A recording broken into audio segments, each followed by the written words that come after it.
Yesaya 7, Yesaya dan Raja Ahaz.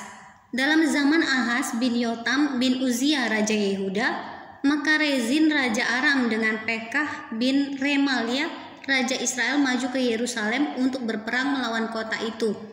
Namun mereka tidak dapat mengalahkannya. Lalu diberitahukanlah kepada keluarga Daud, Aram telah berkemah di wilayah Efraim. Maka hati Ahaz dan hati rakyatnya gemetar ketakutan seperti pohon-pohon hutan bergoyang ditiup angin.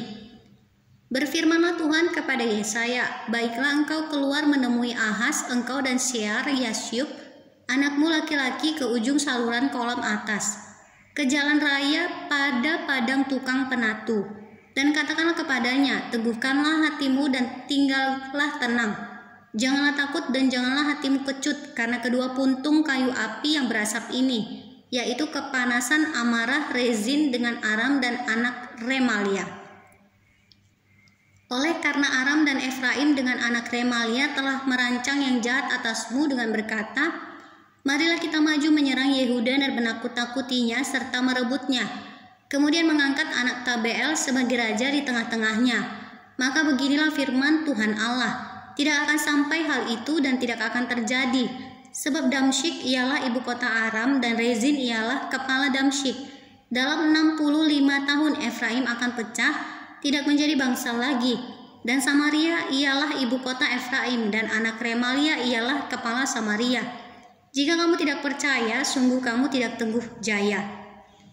Pemberitaan mengenai Immanuel. Tuhan melanjutkan firman-Nya kepada Ahaz, katanya, mintalah suatu pertanda dari Tuhan Allahmu, biarlah itu sesuatu dari dunia orang mati yang paling bawah, atau sesuatu dari tempat tertinggi yang di atas. Tetapi Ahaz menjawab, aku tidak mau meminta, aku tidak mau mencobai Tuhan. Lalu berkatalah Nabi Yesaya, baiklah dengarkan hai keluarga Daud, belum cukupkah kamu melelahkan orang sehingga kamu melelahkan Allahku juga? Sebab itu Tuhan sendirilah yang akan memberikan kepadamu suatu pertanda. Sesungguhnya seorang perempuan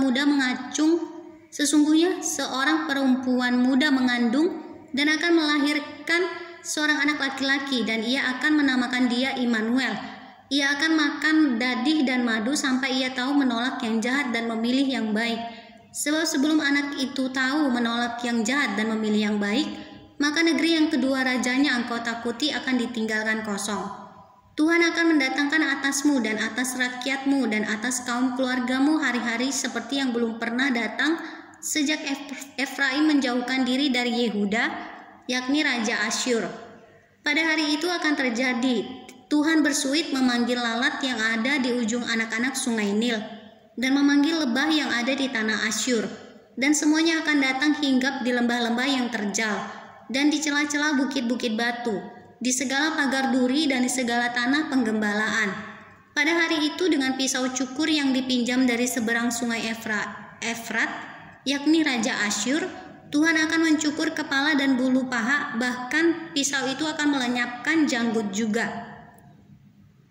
Pada hari itu juga setiap orang akan memiara seekor lembu betina